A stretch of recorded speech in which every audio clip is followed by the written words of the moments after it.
within the department, we have 13 named or endowed positions.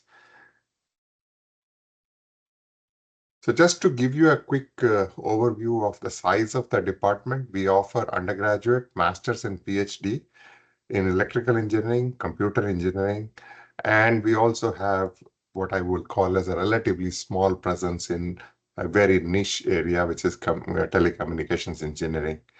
Just to give you quickly by numbers, you can look at these slides and I'll be happy to share. But today we have exactly 1,529 students in the department. Roughly about 1,050 are undergraduate. These are BS degree, split half and half between electrical and computer engineering. And then in addition, we have about 210. So we are one of the largest PhD programs in the country. So about 210 funded PhD students, and then the remaining students, which will be close to about another 300 students, those are the master students. It's a very diverse population. We have a large presence of international student body, but that is also very well distributed between male and female, as well as all the other ethnic diversities. I think Professor Gyasale is going to talk about the organization, but I quickly wanted to tell you that graduate students are very well supported. Uh, Professor Gyasale is your point of contact for anything, but as I said in the beginning, I am looking forward to talking to you, and you are welcome to come and talk to me anytime. And he is supported by 3 staff members, Patricia Williams, Kimberly High, and Joshua Esparza. And before I sort of conclude, I also wanted to give you a quick idea about we are part of what is called as Johnson School, Eric Johnson School of Engineering and Computer Science.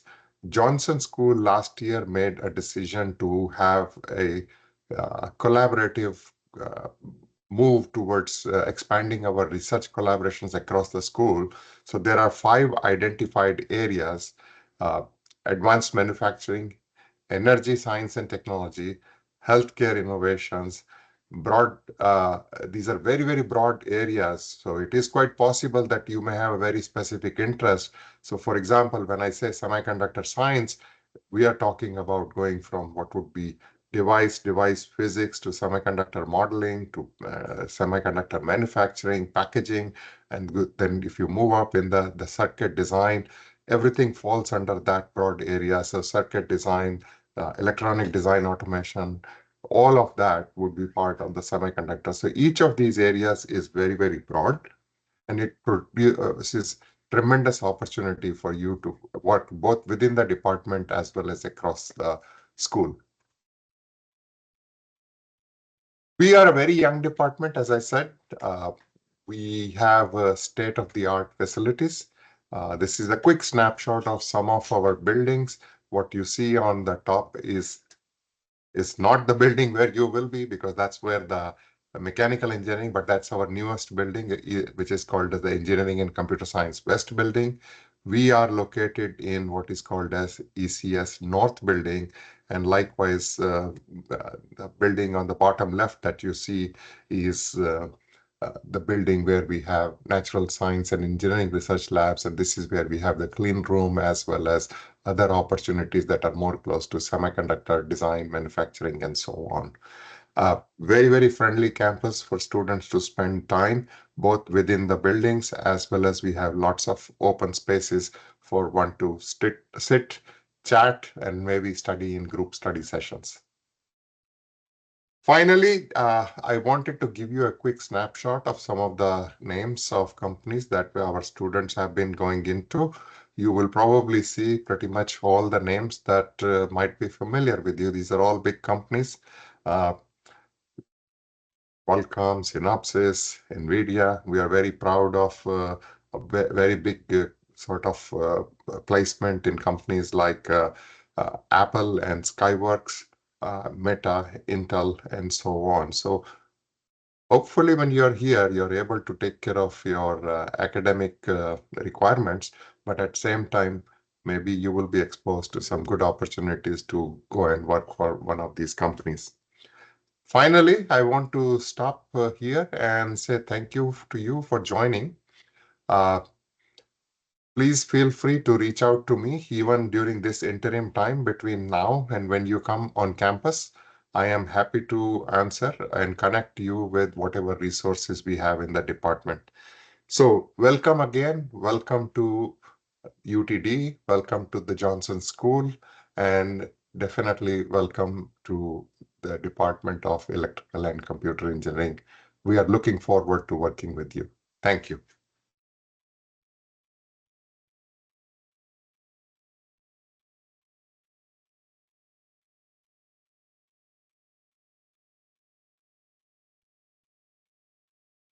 Okay, Kamran.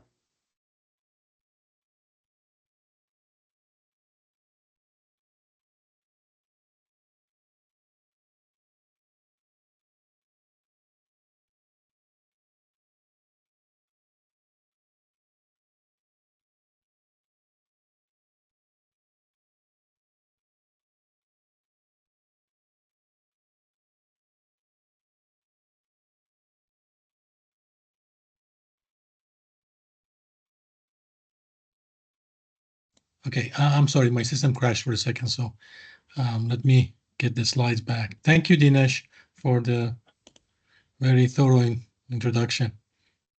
Okay, so I'm assuming that everybody can hear me. Let's go ahead and continue with our presentation. So as Professor Bahatia pointed out, we have a very exciting program for you, very exciting degree plan. So you will see the opportunities that you will have to engage industry, to engage in research. So, and I'm going to go through all of that. One point that I want to emphasize is that this presentation is for both master's and PhD students.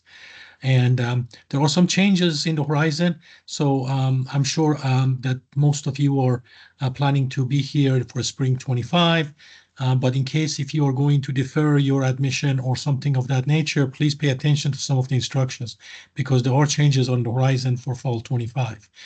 So my assumption is that everything that we present here pertains to spring 25 spring 25 semester. So with that, let me turn the microphone to Ms. Grace Chalker. She is from the International Student and Scholar Office, and this office deals with all the matters related to the international students. So please pay close attention to what she has to say, and I'll come back after she's done with the presentation. Grace, are you there? Yes, yeah. Okay, Hi, good please go morning, ahead. everyone. Thank you. My name is Grace Chalker. I'm an international student coordinator with the International Student and Scholars Office, the ISSO. We are here to assist all F1 students, to help them set them up with all the paperwork that they need to get here, and then also with services to help them keep their immigration status while they're here in the US. And so the first thing that you will need in your international student journey as an F1 student is you need to obtain the form I-20 from our office. So already we have about 800 students have gotten their I-20s for spring 2025. You will need this document to apply for the F1 visa.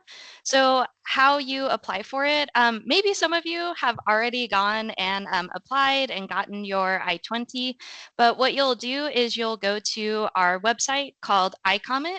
You'll log in with your UT Dallas net ID and password, and then whenever you are in iComet on the left-hand side menu, you'll click on the Prospective Students tab, and then you'll click on F1 Initial I-20 Request. And then you'll be asked to upload some forms like proof of financial documents, the UT Dallas financial affidavit, a copy of your biographical information on your passport. And then once you submit that I-20 request, our current processing times are about 3 to 5 business days for completed I-20 requests. All right. So after you have obtained your I-20, you will then go and apply for the F1 visa. So the very first and most important step is that after you receive your I-20, you'll need to pay something called the I-901 CVIS fee. This is an important fee that goes towards the CVIS system. You'll need to pay this before you go to your visa interview because you'll need that payment receipt to show to the consular officer. After that, you will complete this form called a DS-160, and then you'll schedule your visa appointment from there. Whenever you go into your F1 visa interview, you will demonstrate that you are a bona fide student with non-immigrant intent, and hopefully you will receive good news that your F1 visa is approved and you'll be able to enter the United States to come study. All right. So you've gotten your I-20, you've paid your CVIS fee, you've applied for your visa interview appointment. So what's next, right? So we do have some new prospective student services. We do offer mock visa interview preparation. Some of you may have had a visa appointment before, but maybe some of you haven't had that experience. So we at the ISSO on the prospective side, we can offer you some guidance on how to approach the F1 visa interview, what to expect. We have a specific web page to help you prepare for that F1 visa interview.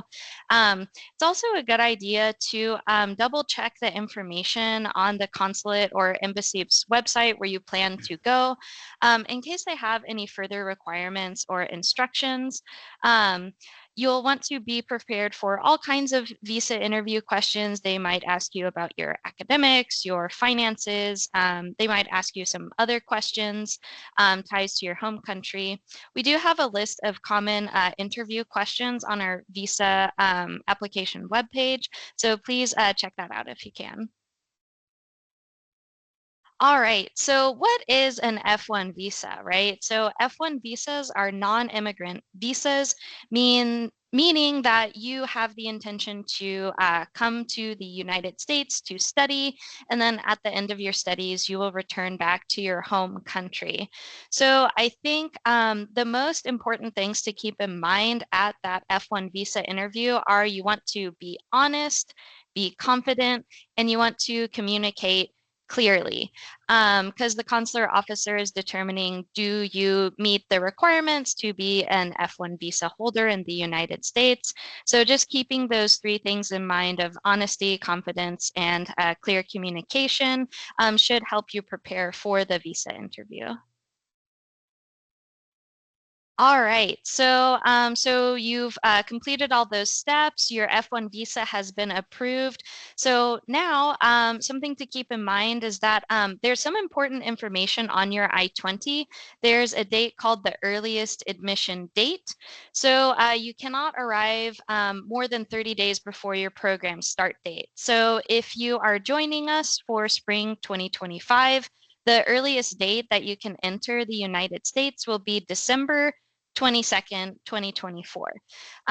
So what you'll do is, plan to arrive, on December 22nd or afterwards. Whenever you arrive in the United States, you'll go through immigration and you will meet with a Customs and Border Patrol officer, a CBP officer. It is up to their discretion to allow you into the United States or not. So be sure that you have all of your documents physically prepared with you. So your Form I-20, you want to have your passport, you want to make sure that all of your documents are in order and that you're ready to present those to the CBP officer at immigration. After you get through immigration, there's going to be a really important form called an I-94 that's created for you. Typically, if you are flying into the United States, this is going to be an electronic form that you can access online. So whenever you can, double check that information and make sure that your name is correct, make sure that the visa status is correct, that it says F1, because if you need to make corrections to that form, you can only do so in person at the airport.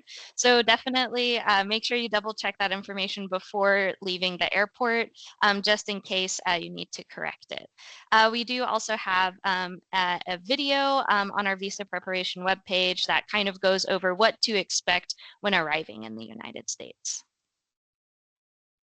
Alrighty, so whenever it comes to registering for classes, definitely check for holds in your Galaxy portal.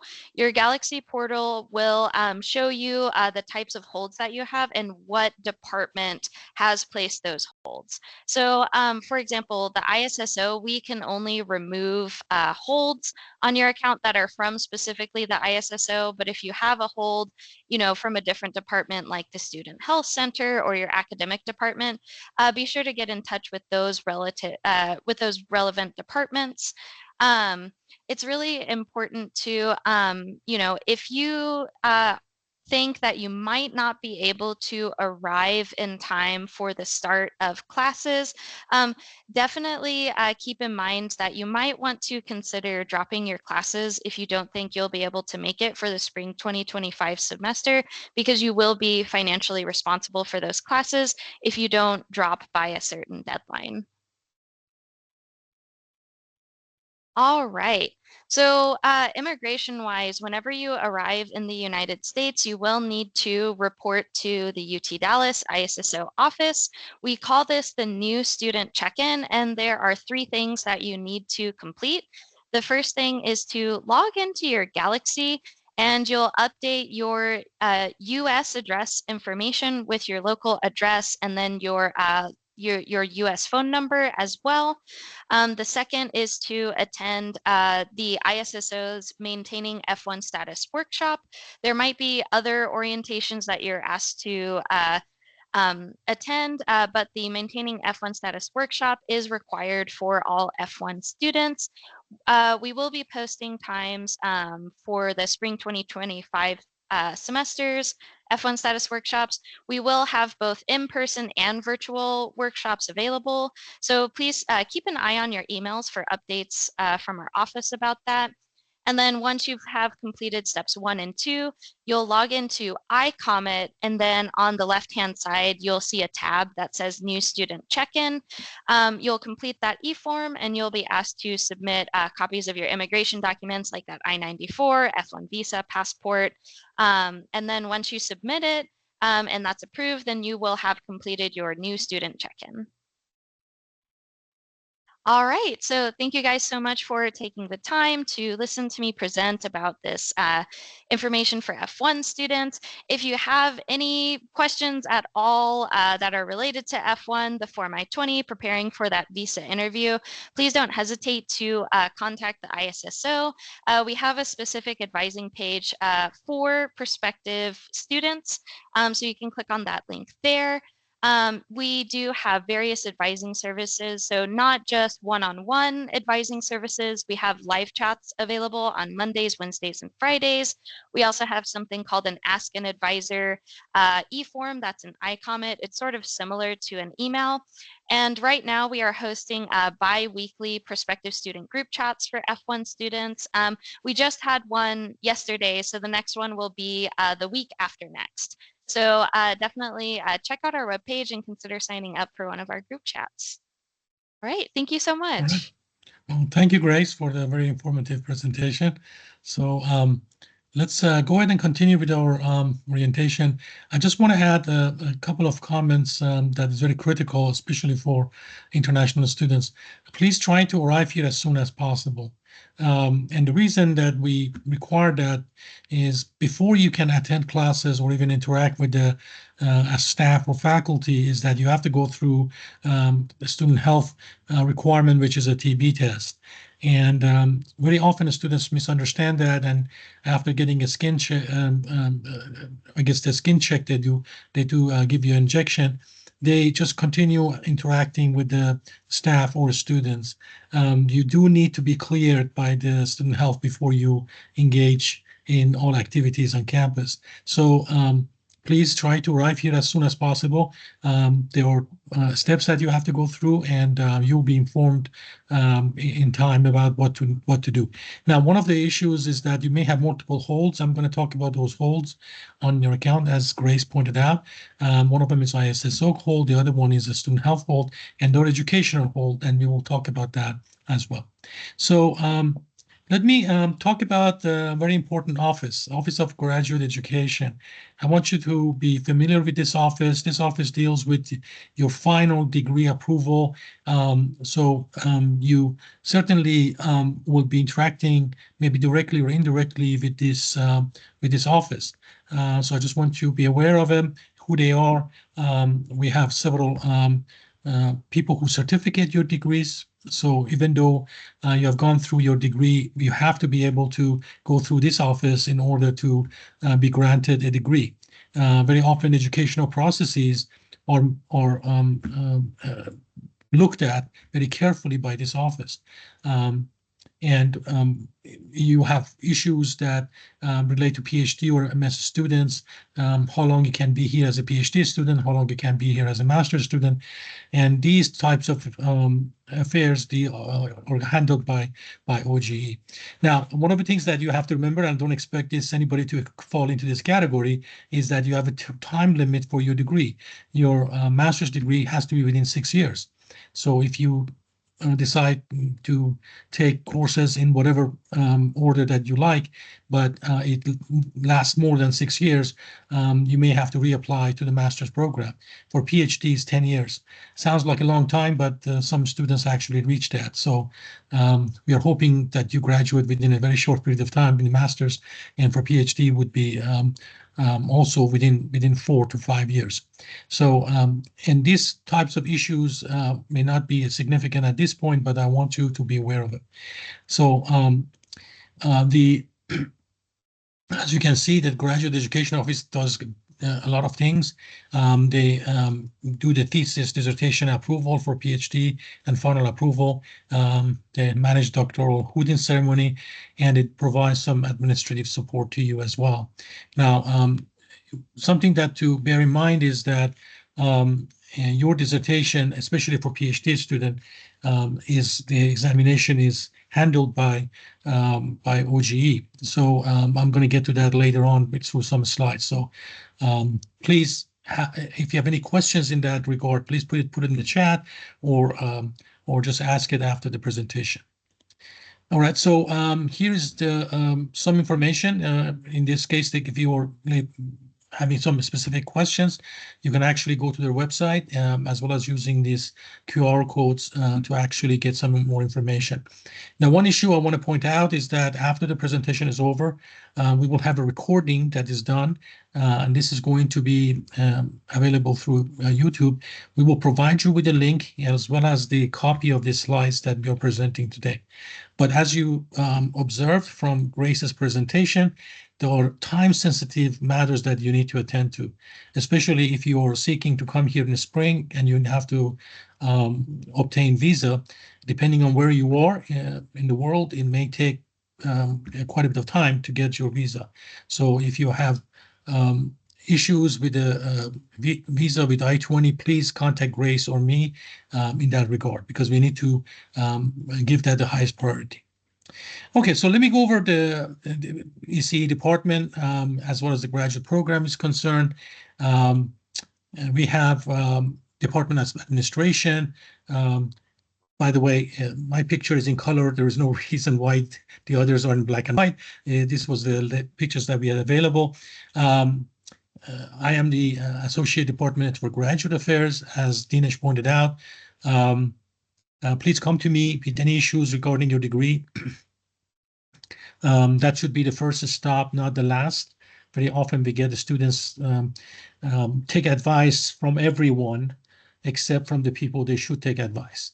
Please do not use the internet or other people as sources of information. Very often those are not correct and cause tremendous problem.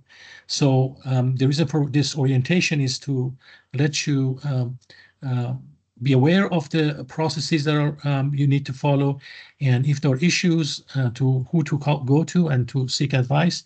And that's the reason for this presentation. So I will deal with the graduate education. We have Professor Nafo Al-Dahir. He deals with undergraduate affairs, and then we have Professor Nuslatinia. He deals with the scheduling and classes and anything related to the classes and the scheduling of the classes and other issues. We have the Johnson School has the dean. Our dean is Professor Stephanie Adams. Professor Horace Balsara is the vice dean, and then we have Professor Joshua Summers, who is associate dean for undergraduate studies. On the upper administration, we have Dr. Richard Benson as the president, Dr. Inga Messelman, she is the provost for the university, and then Dr. Juan Gonzalez, that you may have seen his picture. He is the Dean of Graduate Studies, and he leads the Office of Graduate Education. And Ms. Josephine Vita, which is the director of the International Student Affairs. So, of course, you may have heard that Professor Benson has resigned as the president, and we do have, you're in the process of recruiting a president for the university, which does not mean there are any changes as far as you're concerned. I want to talk about our mission statement. Everyone has a mission statement, but it's a good idea to know what our mission is. And we truly mean the statement here. We want to graduate students that are uniquely qualified for careers in a diverse field of ECE. And I want to emphasize the word diverse. ECE is very broad, as you saw from the Dinesh's presentation. The list is very long. And of what we can accomplish. And you can see the signal processing, communication, circuits, digital systems, materials, devices, speech signal processing, and power electronics, and other areas of the electrical engineering are covered here. Now, you may have a question about, for instance, new areas such as machine learning and other areas. And as we go through the degree plans, shortly, you will recognize that we are addressing almost any area in the electrical engineering field, maybe with the exception of a very narrow fields that are not really significant. But for the majority of the students, they can be engaged in very broad range of topics in our electrical engineering program. I guess Dinesh pointed out this one, but we have different areas in electrical engineering as well as computer engineering. And in electrical engineering, we have circuits, computer systems, devices, power electronic, and signal and system. And this covers mostly the electrical engineering part. We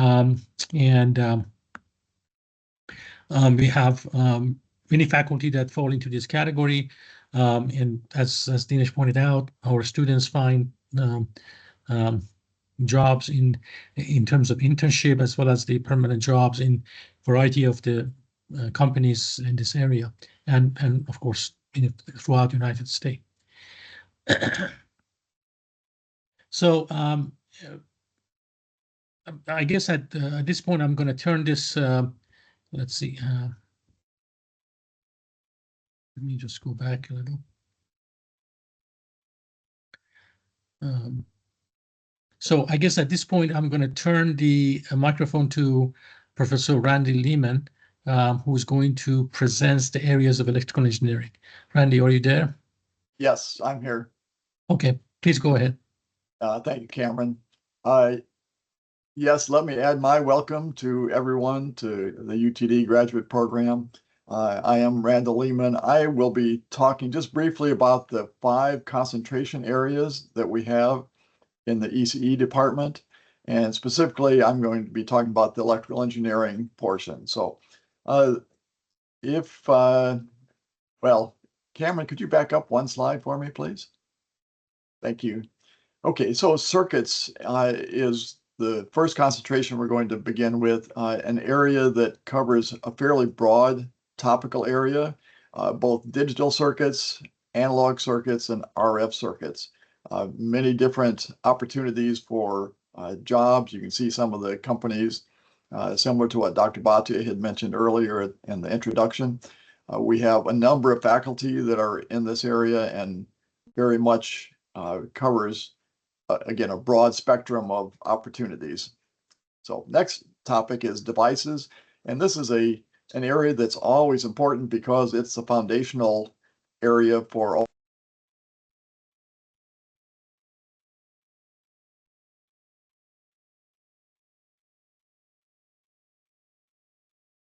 Randy, I guess you went become muted, I guess.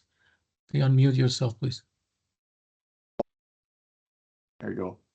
Thank you. The devices area has been a very popular area and growing quickly with some of the infusion of some government money to support this. So this is both physical devices, the device physics part of it, as well as manufacturing, and the application is very widespread. We have 3 core courses in each of our concentrations that you must take, and then you can take elective classes. In this particular concentration, we have fields and waves, quantum, physical electronics, and semiconductor processing. So a good way to begin your foundation. Some of the specific areas for research in the device area you can see here in terms of different types of sensors, micro electromechanical devices, MEMS devices, plasma science, device modeling, etc. Another popular area that's growing is the power electronics and energy systems. Again, 3 core courses, power electronics, general theory of electric machines, and then control, modeling, and simulation in power electronics. This area really looks at lots of different topical areas. On the next slide, we have those kind of spelled out. The first one is a focus on transportation. Next, distributed power generation. Again, this is where the solar, wind energy comes into play. Energy storage, management, and harvesting, something that certainly I know Texas Instruments is very involved with, trying to harvest energy just from the movement of our bodies. And so very interesting research area for that. And then power electronics, motors, drives, etc. Lots of very advanced topics in terms of devices and applications to real world machines. Next topical area is signals and systems. Also requires 3 core courses, but in this case, there's 1 core course you must take, which is probability, random variables, and statistics. And then you may take 2 of the 3 that are listed below: the linear systems, digital communication systems, and digital signal processing. And again, this area deals a great deal with communications, speech processing, information theory, and covers many types of things. There are 14 faculty members in this area that deal with, again, communications, wireless, information theory, signal processing, and as Dr. Chiasali just mentioned, the machine learning is very important in this area because the intensity involved with trying to crunch so many numbers. Some of the research labs are listed here, and I won't go through all of them, but you may read them. Many things that might be of interest to you. Just please take advantage of those as appropriate. And finally, we have computing systems. Another very popular area. Requires 3 core courses. Again, advanced digital logic, computer architecture, and microprocessor systems. And this is an area that has great application in many different industrial companies. And you can see some of the areas that they cover here on the left-hand slide.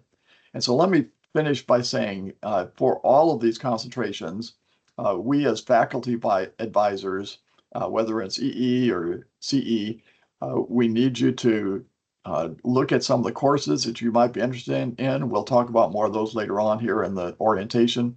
But think about what is of interest to you. You need to take the 3 core courses in your degree plan, and then there'll be 7 electives that we'll talk about here in just a minute that you can take. And then discuss that with your faculty advisors, and we'll show you who those are here in just a second. And then interact with your advisor as appropriate, either by email or we'll set up a Teams meeting. So thank you, Cameron. Back to you. Yep, thank you, Randy. And again, please recognize that Professor Lehman is also an EE faculty advisor, so you will be dealing with him and Professor Matthew Hines about your courses that you need to take. Now, at this point, I want to turn the microphone to Marco Taka. He is the advisor for the computer engineering program. So we're going to start talking about computer engineering concentration. So Marco, are you there? Good morning, welcome, or good afternoon, or good evening, everybody. Again, let me extend my welcome to UTD to all of you. So, computer engineering is one department and one degree that you might have applied for. It's one of the peculiar things about UTD, if you wish, being a relatively young university. It has a very strong focus on areas that are interdisciplinary by nature, and computer engineering, if you wish, is a little bit across traditional electrical engineering and computer science, like all. And computer engineering, as you see in the slide, covers a wide range of topics, going from the very popular AI machine learning type of topics, to embedded system, operating systems, and digital logic. So most of, like all the other degrees, you have to follow a degree plan, which consists of 30 credit hours, semester credit hours, which translates into 10 classes, which are organized into 3 blocks, 3 core classes. Then you have a set of 5 CE elective, and then 2 ECS electives. Within CE, you have the options of 3 tracks. One that is called NAND, that is, if you wish, generic computer engineering, and then you have applied machine learning track or VLSI track. The difference between these two, in terms of degree plan, core courses are the same, but you have, if you want to be either on applied machine learning or VLSI, in the middle block of the degree plan, you have to make selections consistent with these slides, so at least 3 classes from the top list for machine learning, and at least 3 classes from the bottom block if you want VLSI. And please be mindful of this information. This information will be available in these slides that Dr. Quesala is presenting, as well as on the, you can retrieve it on the catalog or on the ECE, on the department webpage. So very important that you are aware of these constraints when you prepare your degree plan. Thank you, Marco. Welcome. Okay. All right. So as you heard, as Professor Lehman as well as Professor Taka pointed out, you have a degree plan that you have to follow. Now I'm going to talk a little bit about these degree plans as well. So the very next step for you after you have accepted your admission to the school is to look at the area that you want to get into and be in contact with your advisor to set up your degree plan. Some questions that has come up already, people have emailed me, how do I register and why is it I have a hold? All these questions. Remember that for the first semester, you won't be able to register on your own. You do need to prepare a degree plan with the help of your advisor. It has to be signed by your advisor and you, and then a registration form also have to be submitted, and then we can register you. So the first semester, we go ahead and take care of that registration process. and you have to remove all the holds, the educational hold. And if there are any holds, educational hold, you need to let us know, and we are able to remove it. So with that said, let me talk a little bit about our MS. By the way, in the title here, there is a slide that has not been updated. It mentions that we have EEC and TE. I need to point out that TE program has been discontinued at this point. It has not been closed until the coordinating board of Texas officially closes the program, but we are not accepting any new applications. So so TE does not include TE. So for MSEE and CE, you have a non-thesis option as well as a thesis option. For the non-thesis option, you have to complete 30 credit hours, and you have core classes, as it was pointed out, and then you have electives that you choose. One of the issues that comes up occasionally is that students do not really listen to the advice that we give them, and they take courses in somewhat a random manner. Whatever the reason is, maybe perhaps their friends or colleagues tell them what courses to take. Please bear in mind the core classes have to be taken before you graduate.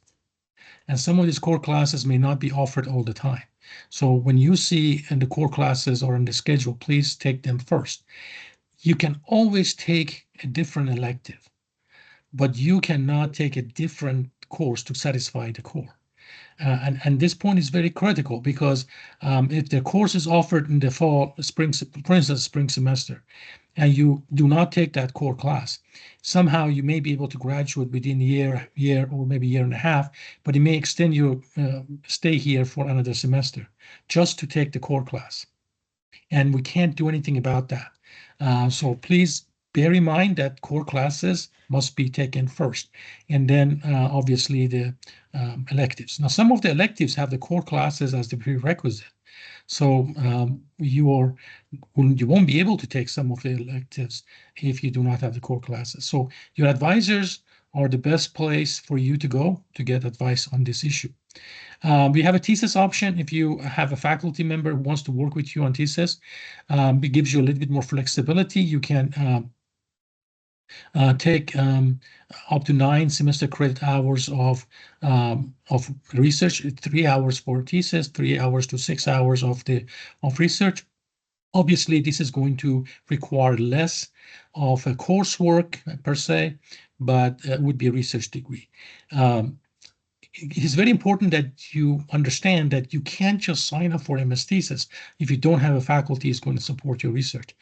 In other words, if you do not have a faculty that you want to work with, a faculty that has agreed to work with you, please do not choose this option. This option is only available to those who have a faculty advisor that is going to do research with them.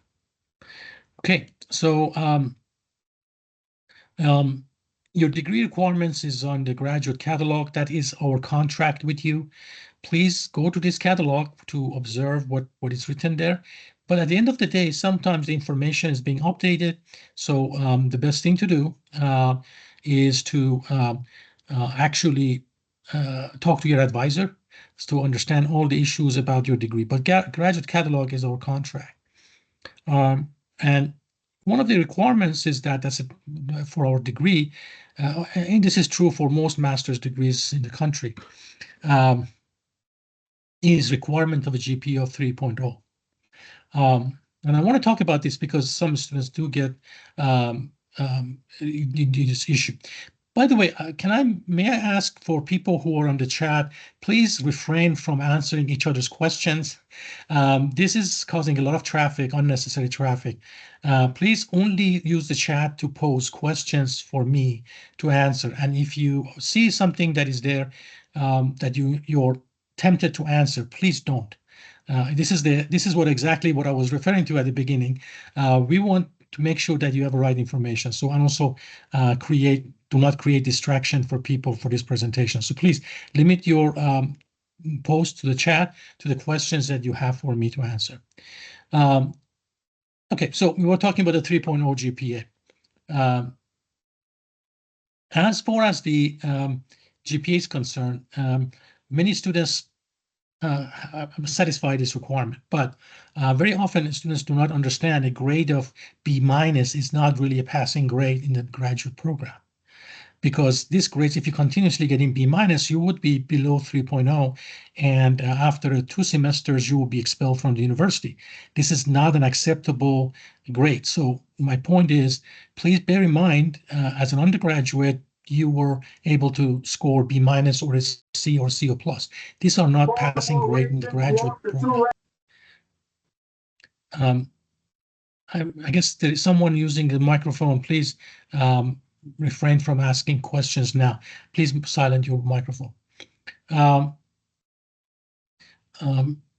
And this is another point about the audit, is that we have degree plans that you file at the beginning of the semester before you start, and there is a final degree plan that you will have to do. Office of Graduate Education actually audit that. Now, I want to again point out that is a very important point, that even though you're not required to file a degree plan during your studies here, it's a great idea to work with your advisors to make sure you're going to make changes to that. We have had scenarios that people have a degree plan at the beginning of the semester, beginning of their studies here, that's signed by advisor, signed by student, and then during the subsequent semesters, you can register on your own, and the students have completely changed the courses they're taking based on the advice of their friends.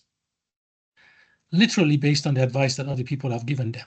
And then they are about to graduate, they come in, and then they have to do a final degree plan, and this degree plan is not acceptable.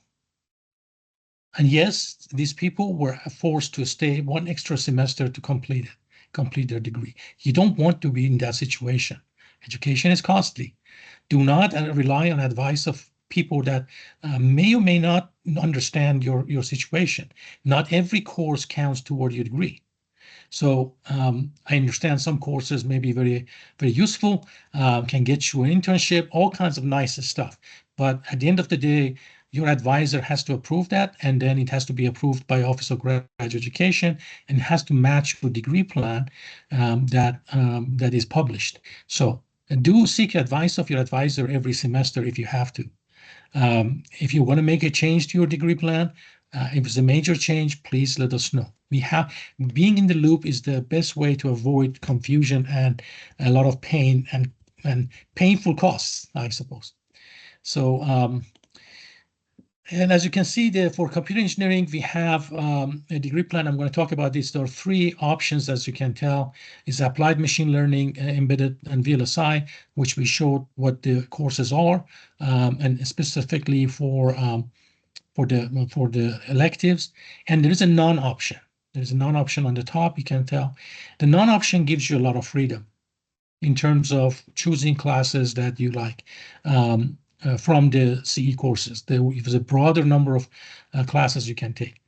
The only disadvantage is that you are not going to have a designation in your diploma. So your diploma does not say designation of applied machine learning or embedded and VLSI system. Personally, I don't think that is that significant. People hire you for the knowledge you have, courses you have taken, not necessarily for designation on your diploma. But I understand some people would like that. So please be mindful of the classes that you need to take. And incidentally, you can actually figure out when the courses are offered. We have a course book that has historical data. So if you want to know if course was offered in the spring or fall, you can go back in time and type in the date and time and the semester and the year of the that you're interested in, and look at if these courses are offered and how they are offered. So you have quite a bit of information at your fingertip on our website. So please exercise that to see how you can actually satisfy this. Now, this is for instance, a degree plan for different areas within electrical engineering. You can see that we have about 3 to 4 courses, usually 3 courses as the core classes, and then we have electives, and we have some restrictions about how electives can be chosen. There is a list of accepted electives or approved electives for each area. I have that list. We will include that in the mail that you will receive. Now, here's a point about electives. when you are choosing the electives, and let's say you have electives in one area, in your devices, but you want to take an elective from another area, let's say circuits or some other area, it is acceptable as long as the course is within accepted list of electives. And the reason we do that, because there are courses that people want to take from computer science that does not count toward a degree. This is nothing against computer science. Computer science, they have their own list of courses that they do accept, and they have courses that are designed merely for informational purposes, meaning that they're great courses. You can take them and learn about a topic, but it will not count toward a degree in computer science. Therefore, it doesn't count toward your degree in computer engineering or electrical engineering.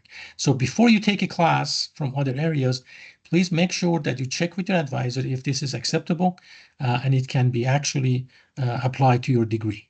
I'm sure you don't want to take classes and pay a great deal of money only to find out the course does not count toward your degree. So this is a very important point. Okay, I want to talk about PhD students. This is somewhat different than master's student requirements. And there's some confusions about the PhD students and what they have to do here. I want to point out, if you're a PhD student for spring 25, the current presentation applies to you. There are major changes for fall 25 in terms of the qualifying exam and other procedure that you have to go through. So if you intend to, I guess in this case, change your admission to fall 25, you want to postpone arrival here, you may have to go through a different process. And I'm not going to talk about it now because we will have an orientation for fall 25 in March. And we will discuss that at that time. But please be aware of that. So PhD degree at UTD, similar to other universities, is a research degree, meaning that majority of hours you're taking here are research. For that reason, identifying a faculty advisor is extremely important. Without a faculty advisor, you won't be able to stay in this program. Yes, you can get admitted, to be admitted based on your record, but it is up to you to identify a faculty member to work with you, supervise you, and many students want financial support as well. And this question comes up quite a bit, but please understand that the financial support only comes from your advisor.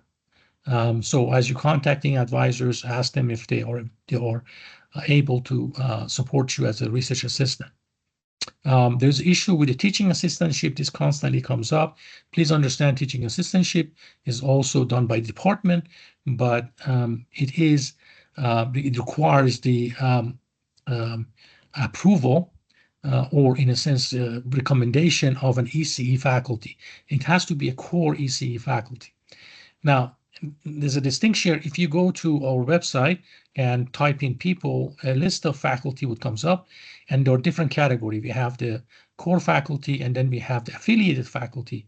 And in the case of affiliated faculty, these are faculty who have affiliation with ECE, work with ECE. They can supervise a student from ECE, but they are not able to support the teaching assistants. They can support you as an RA. This, again, brings up another important point, that you can only be supervised as a PhD student by ECE faculty or affiliated ECE faculty. So please bear that in mind. So as far as the coursework here, you have to complete 75 hours of coursework. Here's the point about the direct admission. Some of you in this presentation could be a direct admit to PhD. And some of you could be essentially a student with a master's degree. If you're with a master's degree, there is no course requirement for you in terms of the 30 course hours, credit hours. If you came here with a BS degree, you need to complete 30 credit hours of coursework. And this is equivalent to getting a master's here. Now, I want to be very clear here. You cannot just do random 30 credit hours as your PhD student and expect to get the master's degree. It has to meet one of the concentration areas we have. So when you come in, please make sure you meet with your advisor, your research advisor, and also express to your research advisor that your intent is to also get a master's degree and specify the area and then take courses accordingly. Okay. And that is part of that 30 credit hours.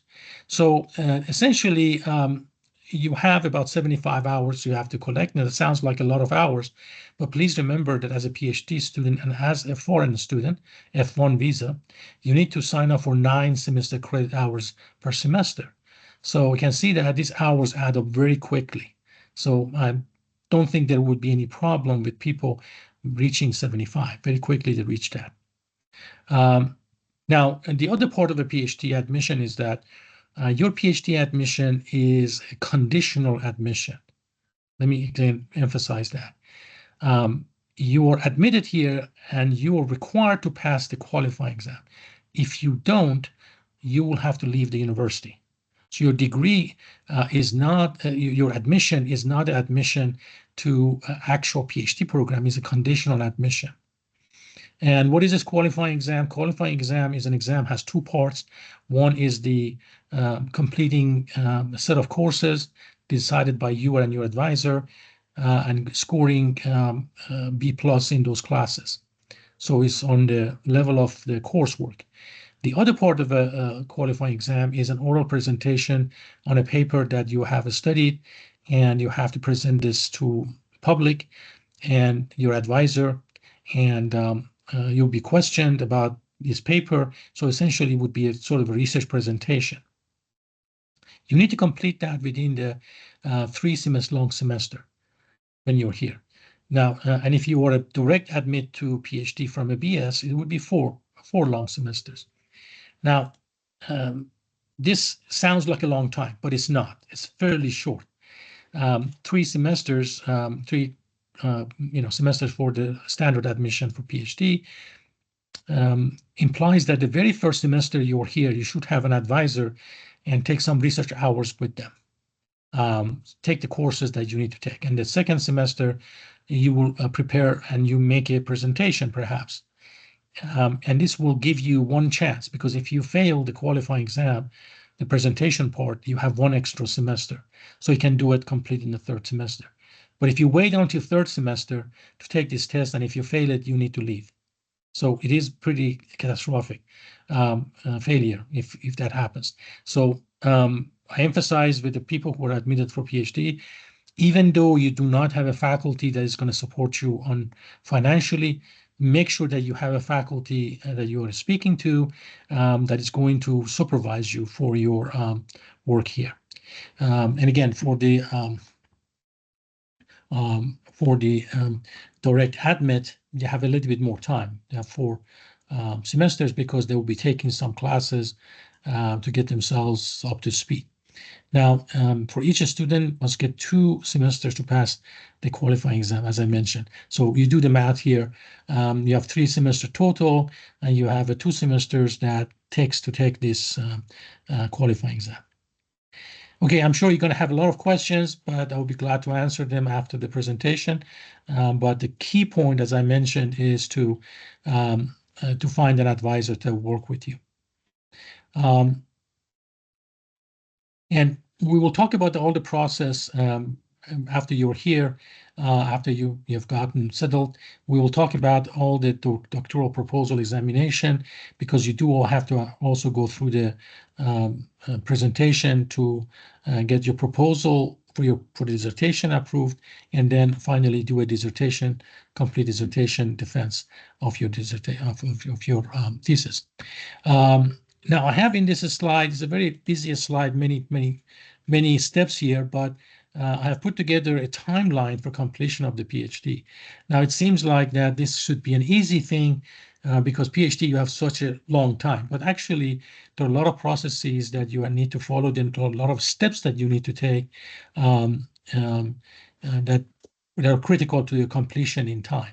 And as I mentioned, we estimate about 3 to 4 years for you to complete your PhD, but people can do it faster if they follow the process, or it will take longer because they did not follow the process. So depending on what kind of a work you are doing, is it experimental, is it theoretical, it may take a longer time. So I have this in the packet, so you probably when you get it, you can actually read and go through it very carefully.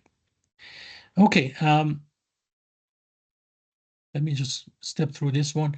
I have also gone ahead and showed you what you need to do every year. And you know, I guess this is a guideline. It doesn't necessarily you have to follow it exactly, but it shows the steps that you have to go through for your PhD degree. Okay, so let me go through this a bit faster. So for all the 4 years, 4 to 5 years, and also one of the things that is different from a master's degree is that PhD degree, you have to be able to demonstrate your ability to do research, which is demonstrated by publishing in international journals or conferences. So it is not necessarily that you took the right courses or you found the right advisor, but for you to be productive, research-wise productive. So my advice to you as a PhD for PhD students is that find an area that you're passionate about. No one wants to get a PhD in an area that merely because there's money available, funding available. If you are not interested in the program or what you're doing, it will quickly backfire and it will actually result in failure. I don't know of many people who get 2 PhDs. This is one time in your life you're going to get a PhD once, so you better do it right, and you do it in an area that you're passionate about and you're willing to work regardless of the whatever conditions. So, and that will yield very good results. So please bear that in mind as you're choosing your research area for your PhD and or the faculty that you're going to work with. All right, so let's talk about the registration and course registration instruction. I think this is of interest to all of you guys. This is a slide, there's a mistake in it. It says fall 24. It's actually spring 25. Sorry about that. So you have acknowledgement for policies you have to fill out. And then for the registration process, as I mentioned, or for all the students, you need to make an appointment to meet with your advisor and decide what area within electrical engineering you are interested in pursuing. I need to point out, if you're admitted to the EE, you're not a CE student. Or if you're the CE, you're not an EE student. So, so that means you cannot just choose a degree plan in the CE if you're an EE student. If you need to make a change, this has to be readmission process because we separate the EE and CE students during admission process. So find an area within your admitted degree to fill out the degree plan. Now, and so this is one step very, very important. People assume that they can just go to anything that we discussed. You're an EE student, then you have 5 areas to choose from. If you're CE, you have 2, in this case maybe 3 sub-tracks or tracks that you can follow. Okay, so let me talk about advisors. These are the very important people to your life, at least for the next 2 years or 3 years. We have Professor Randy Lehman that we just talked about. He gave a presentation. He is the advisors for the EE student with the last name, the first letter of last name from A through M, and Professor Matthew Hines, and he handles the students from N to Z. We have Professor Nikubin. He handles CE students for A through M, and then Professor Taka, who just gave a presentation, he handles N through Z. So find out who your advisor is based on this chart and contact them as soon as possible to start the registration process. And please remember the very first step is to remove the holds that you have. Now, some of these holds can be removed simply by just contacting us if it's an educational hold of any sort, or if you have gone through your this presentation and through the orientation, and then you have agreed to the policies, and still you have a hold, please send us an email, and we will take care of it. And I'm going to point out who to contact in a second. But so in my office, there are these folks from my office. We have Ms. Patricia Williams. She handles admissions. So again, anything related to admissions, if for instance, for whatever reason you want to change your admission from EE to CE, this would be the right person to contact to see what we can do. You don't have to resubmit an application. You simply have to let us know, and then perhaps pay admissions fee and application fee, and we will reprocess your application. There are two folks that will be very important to your lives. Joshua Esparza and Kimberly High are the folks or degree planners that actually sign you up for classes and also help you with your degree plan. So, and this is again by alphabetically ordered in this case. Students with the last name starting with A through K would be Joshua Esparza, and Kimberly High would be L through Z. So, and this, they have to be able, they are able to help you with your degree plan. Now, when I mentioned about the hold, if you have any hold that should not be there and should be removed, the first point of contact is Joshua Esparza. Contact Josh and let him know, and he can remove the hold from your account.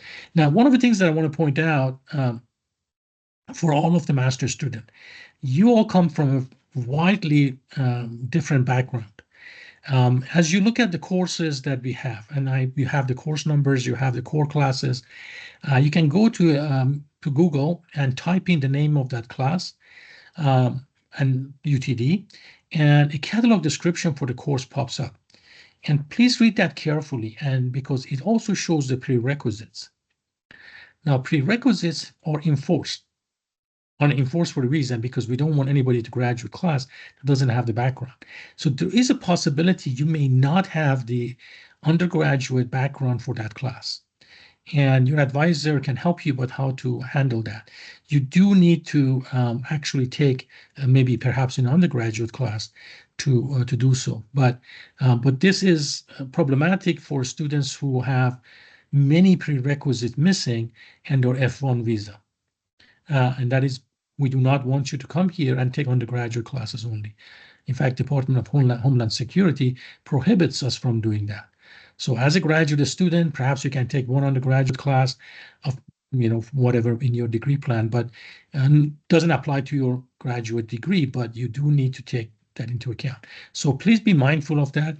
You can do a little bit of a background work as you're getting ready to fill out your degree plan, and this information is all available there. So it is not going to be a major issue to figure out what courses you're missing and what courses do not maybe have prerequisites. All that information is on the catalog and very simply can be Googled. So if you go, doesn't have to be UTD website, just Google, let's say EE 6320, and then it will pop out with the description and also the prerequisites. Okay, so I want to just quickly show the range of courses we offer in the spring 25. We offer many classes, but we don't offer everything. No, one nice exercise would be take a look at the core classes for the concentration you're interested in and see how many of them are offered in the spring. So, and that gives you a kind of an idea how to plan your courses. And then we can see that courses range from, we try to offer courses in every area of the concentrations we have, but not all of them are offered. So this is a good idea to actually spend some time looking at this list and seeing how to plan your first semester here. Okay, again, I talked about handling holds and official documents, and this slide shows you how to go about this. There are some requirements for your document. Many of you have been admitted using your unofficial transcript. Official transcripts now have to be submitted for the once you're here, once you're admitted. And again, as far as the hold's concerned, there are several different issues with hold. It could be health hold. You have the ISSO hold. It cannot remove it until you're here. There are holds that, again, educational hold that can be removed and will result in you being able to register. Okay. All right. So there is something called academic calendar. Please review it. It is available online. You can just type in UTD academic calendar and Google it, or just go to our website. This calendar exists, and basically it shows all the important dates. We have some critical dates that you need to be aware of. If you're arriving late on campus, if there is that deadline, census day, by census day you're not here, you'll be dropped from the semester, dropped from your classes and dropped from the program.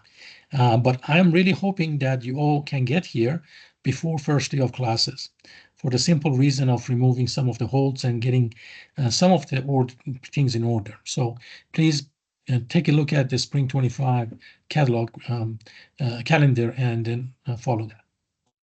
Okay, so as far as some degree plan registration and subsequent semesters, we have already mentioned that you can actually go ahead and register for your classes. And PhD students, there's a difference. They have to have a milestone agreement that they fill out every year to show that they're on track. Their advisor is actually has to sign that form. And some of the dates are here as mentioned, so please follow these dates. Now, at this point, we exercise register on your own, which I personally think is not a really great idea because people make a lot of mistakes in registering on their own. So in order to avoid any mistakes, as I mentioned, please stay with the degree plan you agreed on with your advisor. So the first semester, you plan this degree plan and say, well, how do I know what I'm going to take in the following semesters? Based on the historical data, you can actually go ahead and plan your entire stay here for a year and a half or whatever it is that you're going to be here. You can actually do that. So fill that out very carefully and stay with that degree plan the subsequent semesters. I understand there are changes, things change, courses that you were hoping to take are not there. But before you make any changes, please talk to your advisor. Your advisor will be glad to do that than trying to clean up the mess that some people create after they have made changes that are not acceptable. So please bear in mind that your degree plan has to be approved eventually by Office of Graduate Education, and they go based on what is on the catalog. So you cannot just make up your own degree plan and then expect that to be acceptable. Okay. Other important information for international student, there's orientation you need to sign up for. Grace pointed that out. There's a link here that you can do that. You don't have to wait for these slides to be sent to you. You can go to ISSO website and there is a link there for the UTD's orientation for international student. This is a mandatory, is not optional for international students. You have to go through that. If you don't go through that, I suppose you won't be able to register for your classes. I would highly recommend that you take advantage of these links. There are information sessions that are virtual, and there's some pre-arrival resources for you to follow. And then there are other organizations, the Graduate Student Assembly. I would suggest that you be involved with that.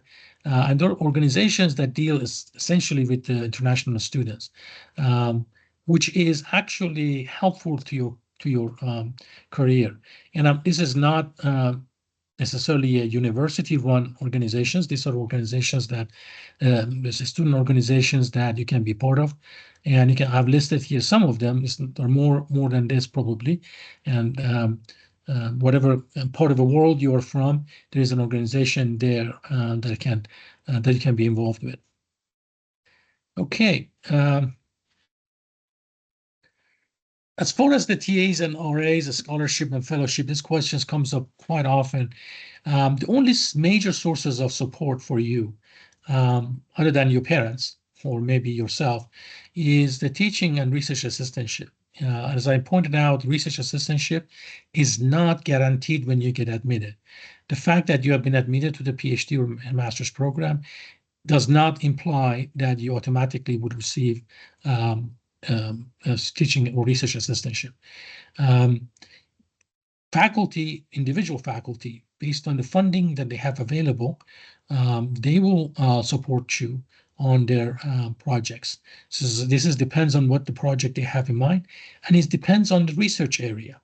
It is not based on your interest, it's based on their interest. And if your interest matches theirs, there's a good chance you can get a research assistantship. And this is very critical for the graduate students, especially PhD students, because as a result of receiving teaching or teaching assistantship or research assistantship, your tuition is waived. The Office of Provost pays for your tuition and you get a stipend. So it is critical for some people to receive that. Maybe you understand that and you understand how important it is, but unfortunately not every faculty has funding to support you. And funding is not always available in all areas. Perhaps the area that you're interested in, there are no research funding. But please follow that. Fellowships are also available. As far as a scholarship, we have a Johnson School and Dean's Graduate Scholarship. This opens up in the March timeframe, and it is for annually. So for fall 25 and spring 26 will be next March, and it's not by semester; it's biannually. Is annually offered. And this scholarship does not provide major funding. It's only $1,000, but it enables you to go from out of state tuition to in-state tuition. So it is significant for students who are international. And this is the link for that. Again, this is something that comes up quite often because people are interested in getting this for a good reason. For teaching assistantship, I need to point out that teaching assistantship is granted by the department, but it requires a faculty advisor to recommend you. And this faculty advisor should be a core ECE faculty, cannot be an affiliated faculty. Please make a note of this fact. So you may have a faculty who is in mechanical engineering department, has affiliation with ECE. This person is doing the kind of research you're interested in. They can supervise you as a PhD student, but they cannot offer you a teaching assistantship because they are not core ECE faculty. So only core ECE faculty recommendation for the TA position at this point in time is used to offer you teaching assistantship. Because we have had students approaching faculty in other departments with faculty who are affiliated and they're asking for teaching assistantship from them. Please don't. They cannot offer you a teaching assistantship. Okay. By the way, I need to take a 1 minute break, so we will be back in 1 minute. Please continue sending your questions through chat.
All right. Okay. Let's go ahead and continue. All right. So the next topic that I want to talk about is the a waiver of prerequisites. We talked about prerequisites a little bit about what happens as you go through your degree plan. When you're admitted to the master's program, it does not necessarily mean that you have all the background and courses that you need for the classes that you have to take for your master's degree. So some people actually recognize that they have enough experience of some sort to waive the prerequisites that the courses have. And this is rarely admitted or permitted, but it is possible. There is a form that you need to fill out, and then you go through the process. The prerequisites should be last 4 semesters for your undergraduate degree with a grade of B. So if you have gotten an undergraduate class that you have and in your university that you got a grade of C, that cannot be used to satisfy the prerequisite requirement. Provide enough information for us to decide whether that applies. Your transcript, your catalog description of your course that you took in your country, in your university, and his approval would be done by the instructor.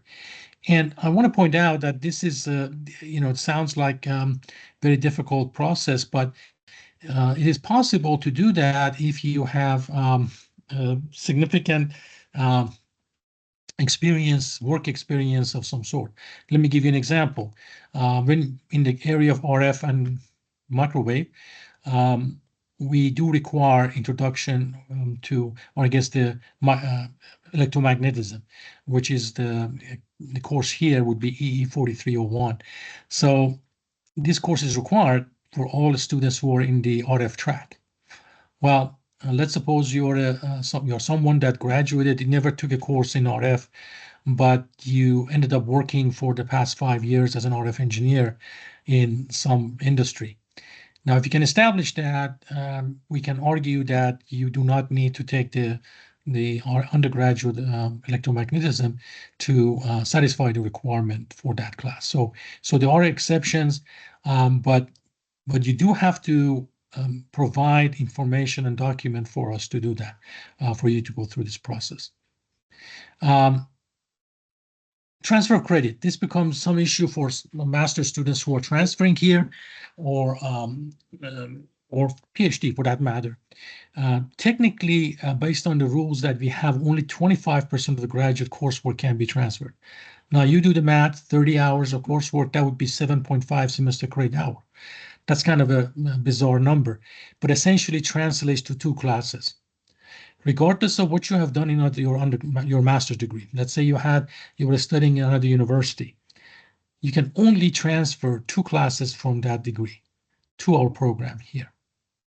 There are exceptions if you are a non-degree seeking courses here, and you can take up to 15 semester credit hour. That's half of our program. I'm not suggesting that you just be here non-degree seeking, but it does happen that some folks apply here, and there is an option of applying as a graduate student non-degree seeking.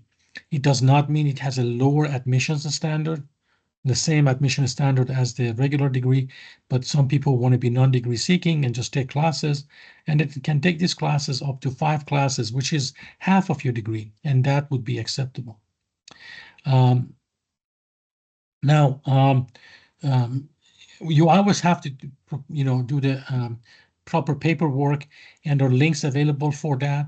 And by the way, Joshua Esparza or Kimberly High can point you to the documents that you need to file. So they are your point of contact as far as any of these processes that we're talking about, in order to transfer credit or waive prerequisites or anything else of that nature that's related to your degree. All right, so internship. This Johnson School internship actually is very interesting. When I was a graduate student, we were never nearly as focused on the internship, but our students get internship, almost all of our students, in local industry and sometimes even in the industries in other states during the summer semester. So we do have curriculum practical training, which there's a link here, and it's handled by ISSO. Since you're an international student, you need to get permission to do the curricular practical training. We encourage that, in fact.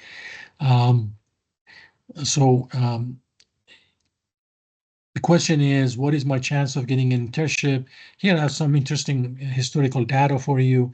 As far as the Johnson School program is concerned, we had 1,062 internship from the January of 2023 to October 2024. So within a year and a half, we had 1,000 internship. For a school our size, this is really amazing and wonderful. Also, I want to show you some numbers about the size of our program. We have about almost 2,000 Bachelor of Science degree students, 251 masters, and 215 PhD.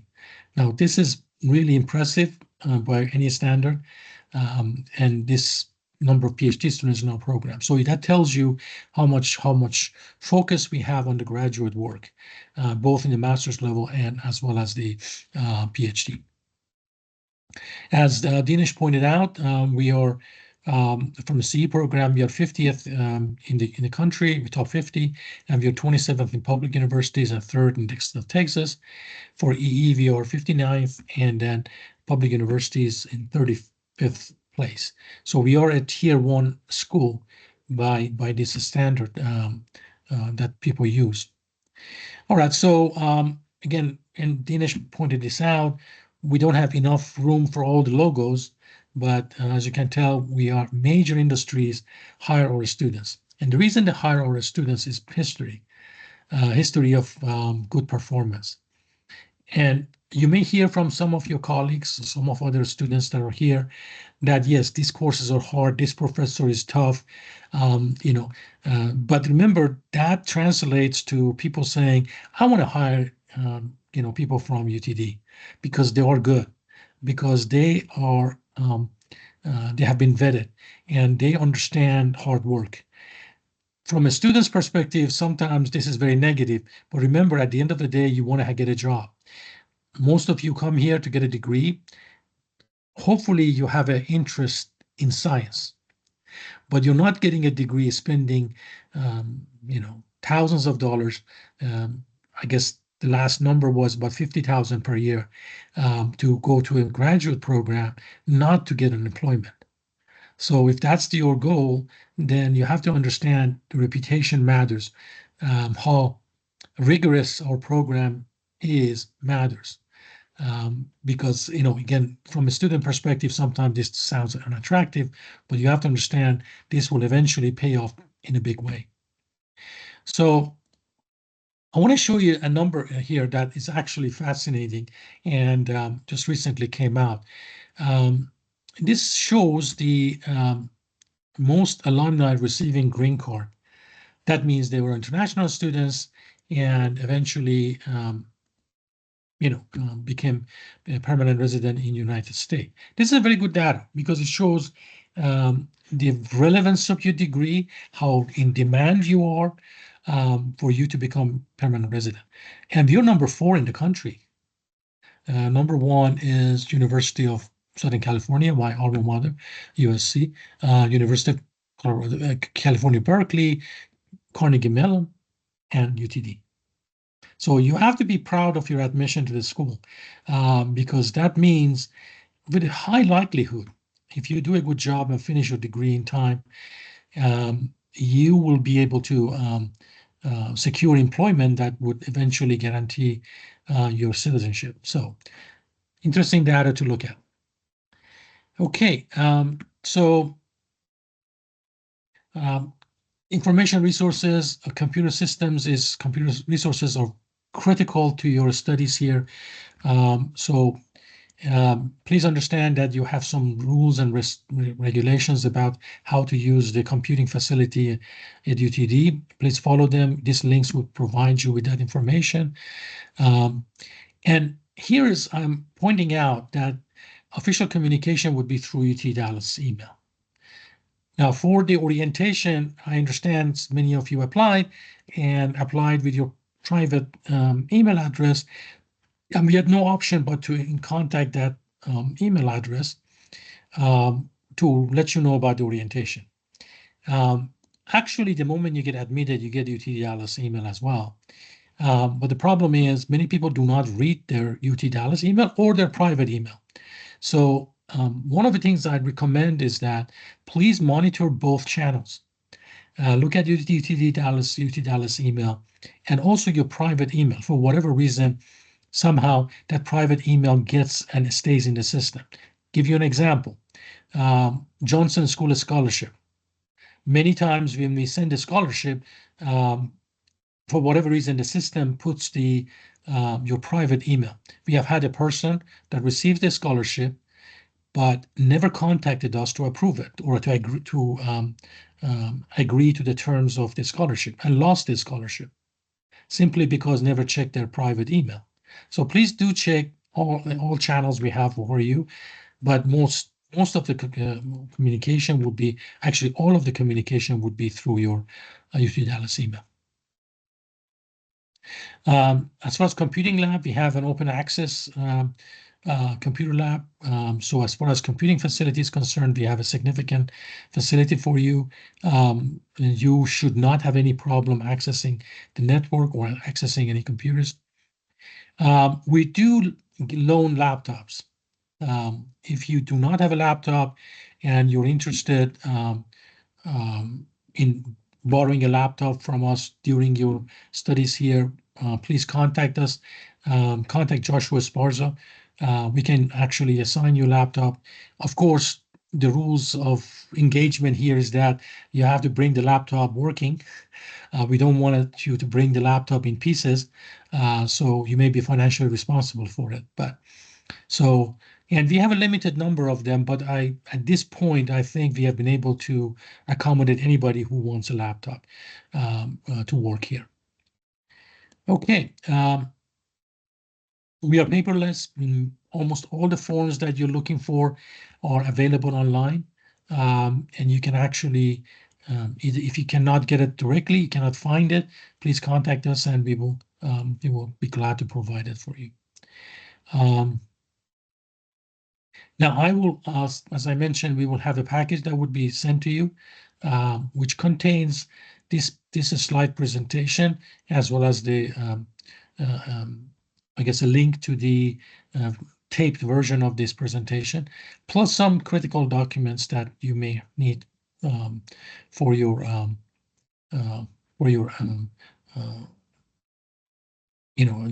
studying next semester.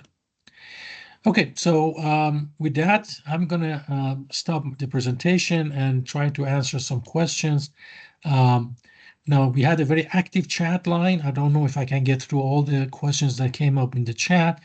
So what I would encourage you is that please go ahead and unmute yourself and ask questions, and then we can see maybe that would satisfy or answer many of the questions that you have.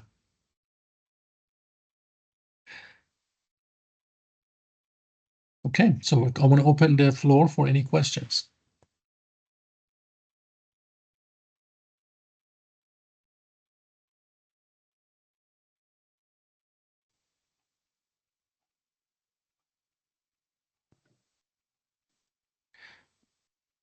I'm going to go in a reverse order, the questions that I see here. Go ahead. I'm sorry, we can't hear you. Very hard time hearing you. Who is this? Okay. Okay. Go ahead. Yes, so about the qualifying exam, PhD, two subjects were written. So how do we decide if I'm a computer engineering PhD? So how I need to decide about those two subjects and then I pass that exam, or my advisor? Okay, as I mentioned, your